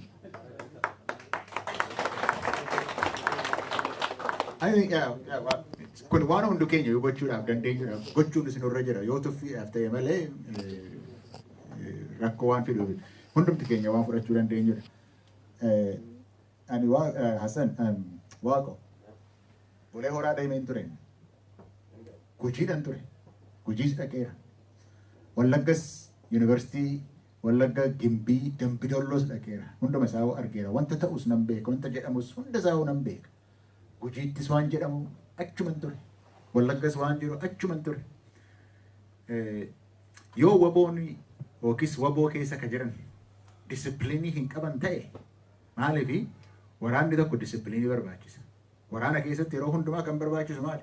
Disipiliiniidha. Disipiliinii yoo hin qaban ta'e warri hooggantoota isaanii disipiliinii barsiisuu qabuutu irra jira malee saba sin bilisoomsa jettu yoo hin miidha taate saba sana bilisoomsuudhaaf itti deemuu hin dandeessu. Keessumaatiitii riphee lolaan saba sana keessa dhokateetti lola malee achi keessa ripha malee saba sana miidhaa sin bilisoomsa jechuudhaaf hin danda'u. Garuu yeroo hundumaa kana godhu jechuudhaaf hin danda'u. Warri waboos kanas hin godhan siin jechuudhaaf hin danda'u baay'ee dhagaheera. Kuni disipiliinii military disipiliinii barbaachisa. Rakkoo isaan qaban xinnoo kan hin beeku ijoolleetu magaala keessaati haaraa yerootti galtu utuu hin leenjifamin utuu waraanan ta'in waan isaan hojjetan tokko jira. Kana malees immoo basaasa waan akkasii yoo dhufe basaasa jedhamee kan miidhaan irra gahu jira. Baay'een isaa garuu wabootu waan godhu utuu hin ta'in isuman sila jedhedha. Isan sila jedhe tokkotu jira. Miidhanii warruma mootummaatu miidhanii isatu godhe jedhu. Dambira gara qeellan Wallaggaa yeroo nan achi dhaqe yeroo sana achi isa duras kan hidhatee socho'u gara 6 argina. Hidhatee kan socho'u naannoo sana keessa waboon jira. Kan OPDO'n achuma naannoo sana keessaati kashalabboota sassaabdee 2 leenjistee itti deebistes jira. Kan Eertiraan ergate jira. Kan warri Tigraay ergatan jira. Kanumti immoo mootummaa keessa turanii qabeenya gurguddaa godhatanii qabeenya isaanii eeggachuudhaaf jedhanii immoo marsinarii hidhatanis jira. Amma Naqamte fa'itti kan boombii darbatu hoteelatti namichuma jeneraalichuma isa command posti Oromoodha. Isa dhaqee dubbiseera natti himeera inni mataan isaa Naqamtetti. Akkuma jeneraala sana dubbise warra hidhamanis mana hidhaa dhaqee dubbiseera bara. Ijoollee hidhamte naannoo sana keessaati mana hidhaa masaraa mootummaa warra leeqaa fuudhanii godhan jedhu ani achi dhaqeen dubbise. Qabalee keessa deemeen ijoollee hidhamte irraa dubbise amma dandeessu irraa hiiksisne. Kan inni naan jedhe kan boombiitti darbatanii akkaataan itti argatan yeroo sana dheeressuun barbaadu garuu bajaajii isa namicha dhaqee darbu sanaaf geessu 10,000 kennu. Boombii achumatti hojjetu baay'ee boombii bakka alaatii miti boombii achumatti hojjetu. Boombii sochiteef 10,000 dhaqeessa darbateef 10,000 kan kana godhu warra dhuunfaati. Warra dhuunfaati kana keessatti rakkootu jira. Amma xinnoo irraatee oolaadha jira rakkootu jira. Kanaaf galgala dhufee ani waboodha jedhee kan nama rakkisaa oolu galgala hin jira. Hundumti isaa amma waboodha jechuu miti. Garuu waboonni dhugaa isaan kana hamma ofirraati lolaa jiruttis disipiliinii barachuu qaba jedhee tanini yaada karaa kan kootiyanii maaliifi ummata bilisa baastu sana ummata siifan lola jettu sana miidhuudhaaf hin dandeessu. Deebisee Oromiyaa secure attamitti goonaa ka jedhan siras maalin jedhee karaa siyaasaas karaa qabeenyaas karaa hawaasummaas gochuun irra jiraadha. Qabeenyi Oromiyaa secure gochuudhaaf mootummaanuma keessa jira. Oromoon jira mootummaa keessa waraanuma keessa jira miti. Kanaaf akka gaafa ammaas hin jirani malee warra waraana Itoophiyaa keessa turan kan dhaqanii adda bilisummaa Oromootti dabalaman waraanuma keessaa yaa'an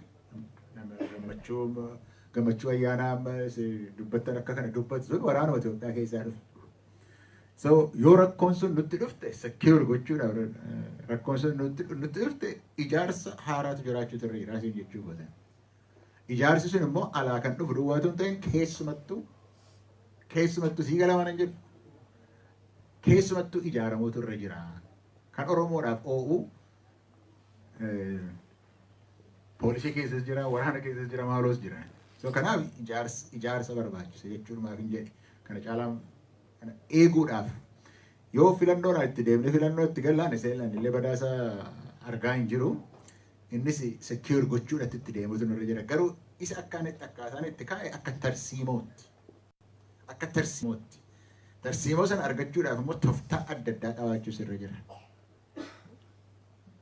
Kanaaf hunduma isaa akkas jedhee waan yaadu dubbachuun barbaachisaa natti hin fakkaatu garuu waan dhiisnu hin qabnu tarsiimoo sana argachuudhaaf kan ala jirus, kan keessa jirus, kan biyya alaa jirus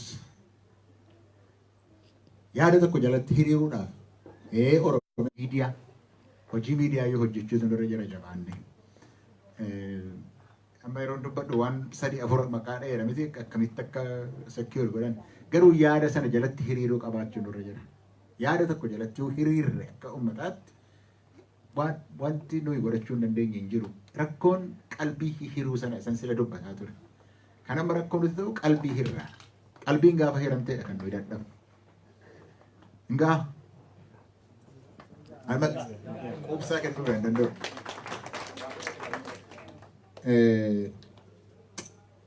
Waan dhiibbaa karaa Eertiraa dhufu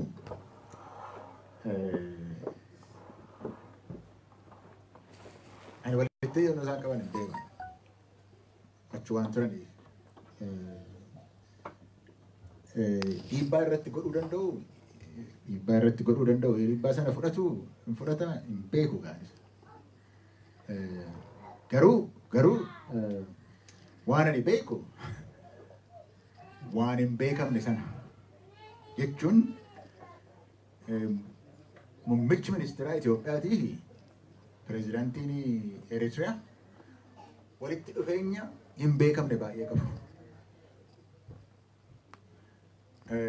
Pireezidaantiin Eritiriyaa utuu hin beekamin ganama tokko ka'ee dhufe Finfinnee dhufa. Gaafa barbaade mul'atee gaafa hin barbaanne immoo utuu hin mul'atin. Helikoptera yaabbatee Bishooftuu dhufee hin bu'a utuu namatti hin himin. Maal akka inni hojjetu Rabbi duwwaatu beeka. Waan inni garuu walitti dhufeenya qabu. Sin gargaaraa wal gargaaraa kana oduu nan dhaga'an akka nama isa eegan iyyuu Eertiraadha akka isaan dhufan. Kana keessatti dadhabsiisuudhaaf jilbeeffachiisuudhaaf dhiibbaa gochuu irratti gochuu danda'u hin oolaare waan akkasii hin oolu. Garuu waa tokko waa'ee kana obbo Daawud waan murteessuu hin danda'u waan aboo irratti. Murteessuun isa irra hin jiru. Kun mariidhaan hojjetama dhaaba dhimma dhaabaati kun. Dhimma uummata Oromooti. Pireezidaantii Eertiraatii fi muummicha ministeeraa Itoophiyaa wajjin taa'ee waan nu hin beekne, waan uummanni hin beekne, waan uummanni hin fudhanne. Yoo kana godhate obbo Daawud mataan isaa iyyuu inni ofii isaatiif amalatu. Yoo kana godhate. Kanaaf dhiibbaa sana jala dhaabbachuutu irra jira. Irraa kutachuu danda'utu irra jira. Gara uummataatti kootii garuu dhiibbaa hin godhanii jedhu maaliif amma miti waan isaan hariiroo isaan kuni hariiroon isaanii kun gaa tokko mootummaan jira mootummaan dhugaa jira. Hariiroon muummicha ministerichaatii fi pireezidaantii Eertiraa sun namni itti gaafatamu hin jiraata. Itti gaafatamuun sun immoo adabbii du'aayyuu fiduu danda'a. Hojii treason jedhamu yoo hojjetaadha jedhu isaan. Eertiraa duwwaadha. UAE no. Warri Arabaa warra naannoo Arabaati maallaqi akka Itoophiyaatti gadi yaa'u kun kan abbaan fedhe ittiin bitamu kun kan abbaan fedhe manni itti kennamu jechuun isa hayaa salaasama maal jedhani mana appaartimentii 84 maal jedhani hayaa 80 kan jedhani fuudhanii hiranii raawwatanii ishee hayaa sana kanatti kafaluun sirra jiru iyyuu irraa kafalan horiin kun hundumtuu eessaa yaa'e. Amma biyya Itoophiyaa sana keessaati daabboo bituun gatiinsaa samaayitti ol bahee jira. Daabboon maaliif egaa yoo birri qarshiin maallaqni ati hin beekne calloo midhee sarkuleeshiniitti nam'a yoo ta'e utuu baankiin hin beekin sarkuleeshiniitti nam'a yoo ta'e oomishtii namni oomishu immoo garuu hin guddatu yoo ta'e birrii baay'eetu mi'a xinnoo hariyaa jira jechuudha. Inflation jechuun isadha. Gatiin daabboo kan inni guddatuuf kanaaf amma siyaasa hojjechuudhaaf siyaasa bitachuudhaaf filannoo bitachuudhaaf horii isaan akkasitti biyya alaati fidanii gannaqaa jiran akka bishaanii rakkattuu biyya sanaa garuu haadhayyeessaa garuu akka isheen daabboon bitanne illee gochaa jira. Kanaaf dubbiinsa xaxaan isaanii fagoodha siin jechuudhaaf hin jedhee waa'ee bolammaas immoo kanatti kaafte isuma kanaa wajjin wanti walitti qabatu jira. Filannoo kana fix gochaadha jiru. Warrumti isin amantan iyyuu kan isaan negotiated election waan isaan jedhan tokko jira. Dhageessaniitu ta'a. Negotiated election jedhu. Akkas jechuun filannoon competitive yoo ta'e biyya kana keessatti walitti bu'iinsi jiraachuudhaaf waan danda'uuf namichi muummichi ministeera ta'e kunis immoo innis hin dubbatamu siiree lafa walga'iisaattu hinduu gadi ba'ee hin dubbatamu. Okay, kanaafi namichi kun silaa hin gadhiisu. Kanaafi termii 2 prime ministerii si'a 2 akka inni filatamu isa gabbaratti ilaannaa kan jedhan jiru siyaasa keessa. Isatti ilaannaa kan jedhan jiru. Attamitti itti laatu barcuma 50 hirannaa jedhaniiru kan dubbataniiru. Barcuma 50 hirannee kan kana approve godhanis jiru. Kanaaf abiyyiin gargaaruu danda'a waan isaan gochaa danda'an. Maybe gaafa filannoo sana. Amma wanni tokko wanti warri siyaasa sana keessa jira wanni isaan hin hubanne dubbiin filannoo siyaasa keessatti gaafa filannoo sana dhuma miti. Guyyaatti aanimmoo bulchuutu sirra jira biyya sana. Miti filannoodhaan mootee the next day, the day after biyya bulchuu sirra jira. Dubbii governanceeti dhufa miti. Amma Wallagga fa'aa amma dukkaneessite akka kana dukkaneessite waan halli irraa kutte akka kana hiraarsite sagaleedhaan mo'eera jettee biyya sana deebistee bulchuu dandeessaa boona. Gujii deebistee bulchuu dandeessaa akka kana goote. Kanaaf filannoo jechuun it's not an event gaafa sana waan ta'u miti. itti guyyaatti aanu sana bulchuudhaaf danda'uudhaaf eeyyama gaafate itti argattudha jechuudha. Garuu akkasitti yoo hin gargaara yoo ta'e akka kanatti hatanii maal jedhanii abiyyiin gargaaruu danda'u. Abiyyi garuu biyya bulchuudhaaf hin danda'u jechuudha. Akkasitti yoo itti deeme. Lammaan ofiisaa murteeffatu irra jira waan gochuudhaaf adeemu. Obbo Lammaan hamma nani beekutti nama haqa Oromoo keessaa danfudha. Isa nan beeka. Nama mooralii qabudha. Jechuun sadarkaa sanatti qabsoo qabuun sadarkaa muummicha ministeeraa aangoo biyyaa fudhachuu irratti qabsoo qabuun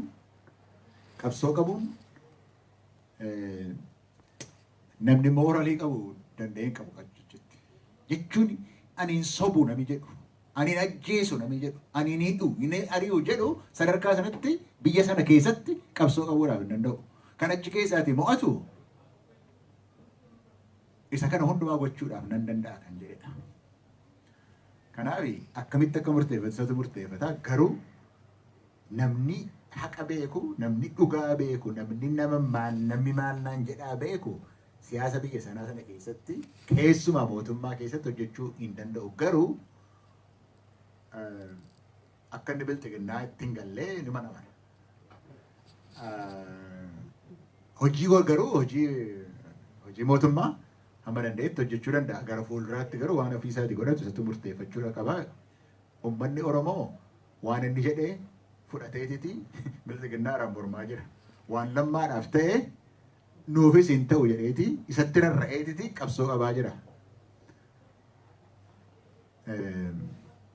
Hamma oomitti akka inni itti fufu beeku. Kanaaf isa irratti sanni murteeffachuutu isatu murteeffatuutu qaba waan jedhe sanaan jiraachuudhaa fi kanuma gaayyaadii kan qabu. Dhiifama. Hayyee mee dhaggeeffadhaa takka. Amma sagantaa keenya guyyaadhaan ni beektu. Sagantaan keenya har'aan guyyaa waraana bilisummaa Oromooti. Dhaammannoos argineerra. Waan qabdanii waan gochuu qabdan gaaffiitti hin deebinaa. Takka Mikeeloo fi Jaaluseen ol baatanii manaaf waa beeksistanii gara gaaffiitti darbina.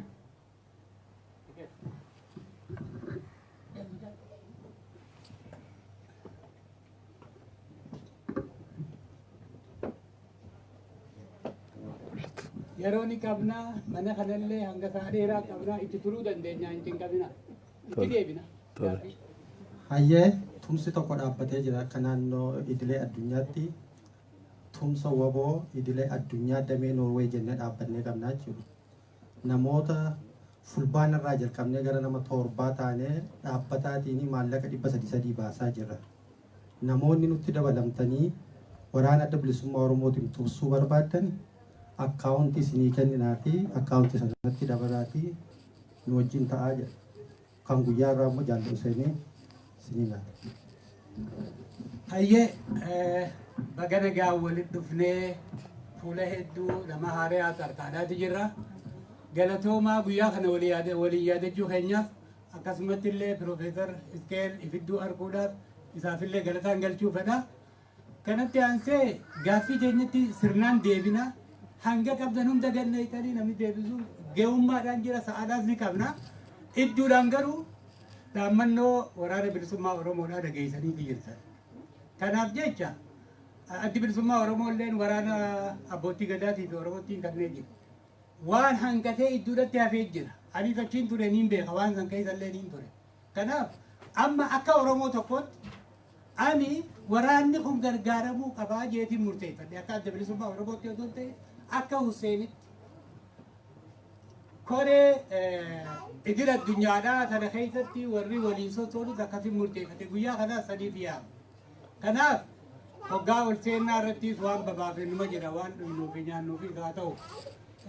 Booda irratti warra kana nuugumaa keessa himuudhaaf jiraanna ammaaf hancufni walitti dabalamu galaana isaa akkuma jedhamu xiqqoo qabdan lubbuu teenya kannaa jirraa jaan.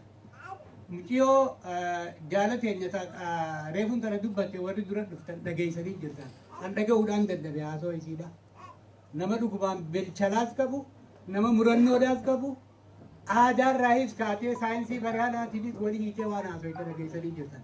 Kanaaf haasoonni hedduu haasawame amma hojiidhaan waan godhuu dandeenyu maallaqaanii jechuudha. Kanaaf diinagdeedhaan gargaarsaaf namoota asitti bakka kam jirtan namoonni jiranii asii yoo dhuftan gaarii tamoo kan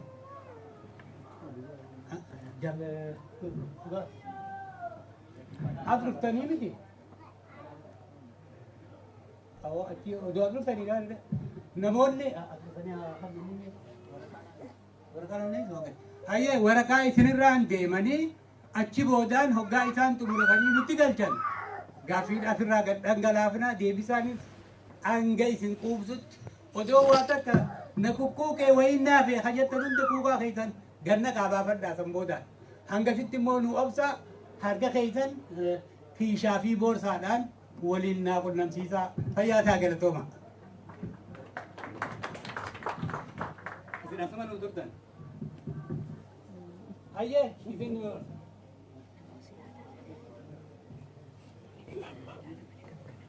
lama baay'ee jaaladhaati maas. Iddoo biidiyoon dhugaan qabtedis. Lamaan jarri tokkuma abboo.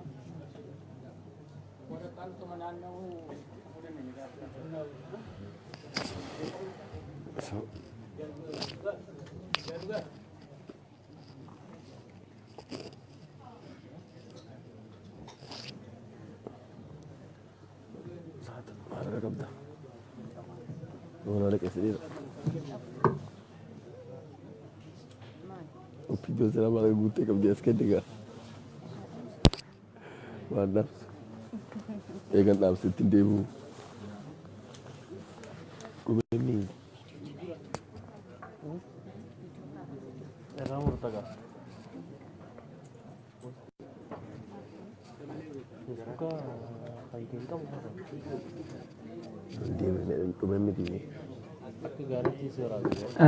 Irra deebi'u irra isinii deebi'a.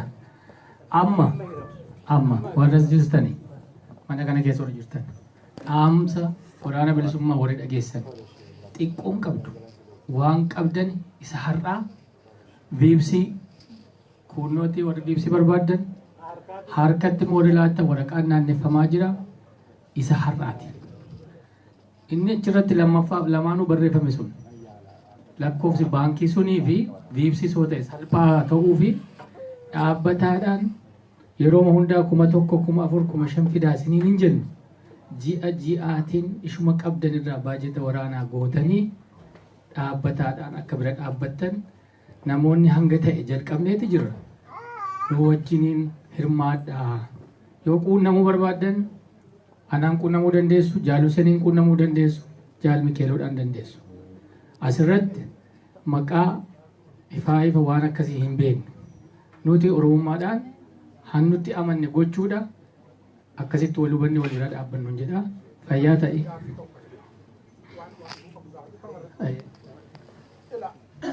Waan bareedaa. Lakkoofsa baankii illee keessa, viibsii illee keessanii waan hojjennu illee Oromummaatti hojjenna gaarii. Sun duwwaan garuu gahaa miti. Namni as taa'ee kiloonera tokko kennu qarshiin sun eessa akka dhaqxu, akkamitti akka dhaqxu, gabaasa akkamitti akka argatu beekuu fedha. Iddoo waliin isaa dhaqxu. Kanaaf isa kana haguma himamuu qabu ifatti ibsuun gaariidha. Isa kana ifatti namoonni saantiba tokko buustan iddoonni dhaqe eessa dhaqe maalirra akka oole ifatti dhahimna. Ifatti gama sanaan shakkii sin keessan bulin ragaan qaba ana bira dhufa waan akka ooletu jira kallattiidhaan ijoollee bira dhaqa waraana bilisummaa Oromoo bira kallattiidhaan geessa Global Task Force kun mamii tokkoon qabaatina ifatti ragaa hundumaa sitti dhiyeessina shakkiin tokko jiru fayyaa ta'a. Gargaaffitti deebina waan ta'eef waraqaan naannaa jira. waa lamaatitti wallaadaa jira. Lakkoofsi asirra jiru kuni namni amma maallaqa harkarraa hin qabu iyyuu ammuma biifsiisanii godhuu danda'a tokko. Ammatti harkarraa qabu harkarra kan. Lakkoofsi kun bifa lamaanii taa'ee jechuudha. Kan lakkoofsa baankiidhaatis heegereef namni dhaabbataan niin kan najuu akkatti fayyadamu. Kan amma immoo harkaan qabu iyyuu amma gargaarsa irra gaafatameef baay'ee akka godhuuf. Kan amma harkaa qabu harkatti kafannuuf. Ifaa miti?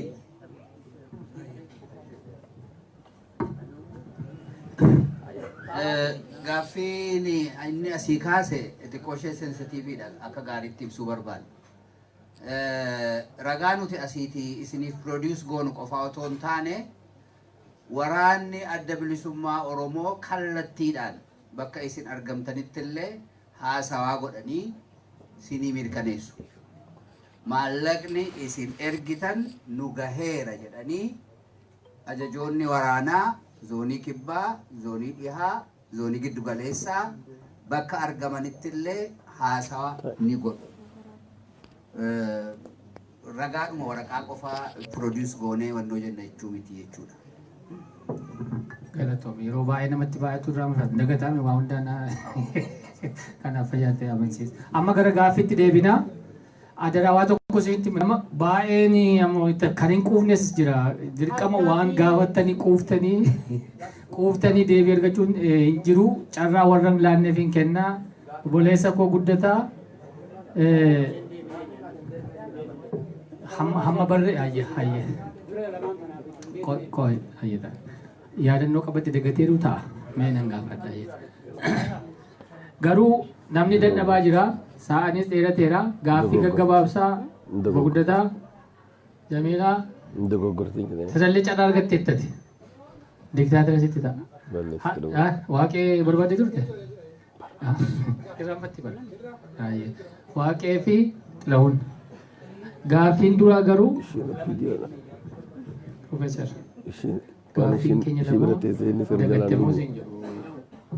Rabbiyaa fi Waaqoo. Isa kam sodaadha. Isa dhuma isa kam.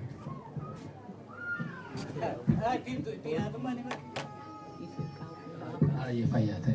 Waaqoo isa kamtu hin deebine gaaffiin kee. Akkamiin baanaa? Namichi abaa'uu miti. Inni waa abaa'uu miti.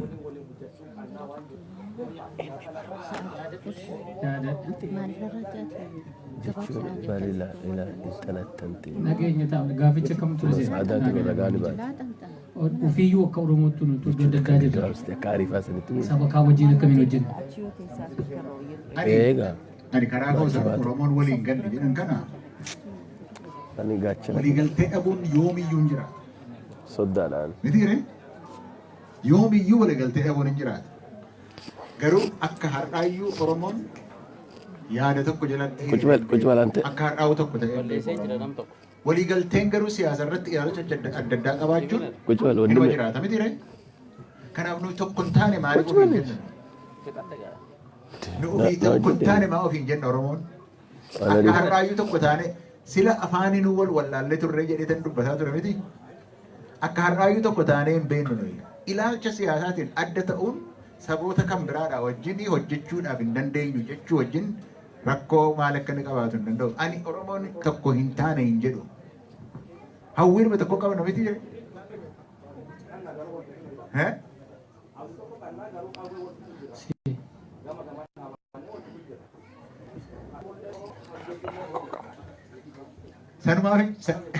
Sanumaaf inni warra gara fuulduraatti ilaa akkaataatti jettutti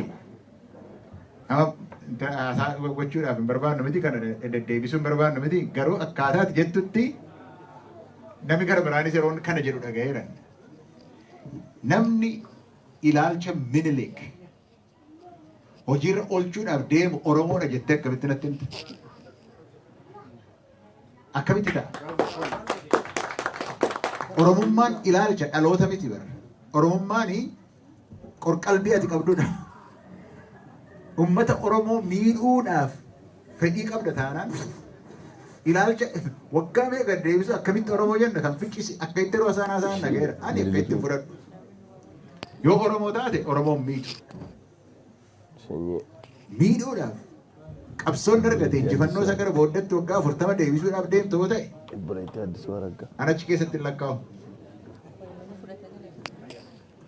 Ankeeyo maal namni Kaloo inni hin dalagu. Yalaki yoo akka saba kana dhaaba saba kanaa tokko maqaa saba kanaatiin socho'u tokko gurguruuf yookaan taayitaa barbaachuuf yookaan maallaqa barbaachuuf deemama ta'e keenya obbolammaa sanan sii fide kilaasiin inni irra Itoophiidha maallaqa namichi kun alaa fide deebisee miti yeroo immoo alaa fidee dhufa daboosa yoo obbo Daawudis kana godhe innoo isaatiif amalatuu jedheera so yoo kana gochuudhaaf adeema ta'e innoo amalatuu jedhenan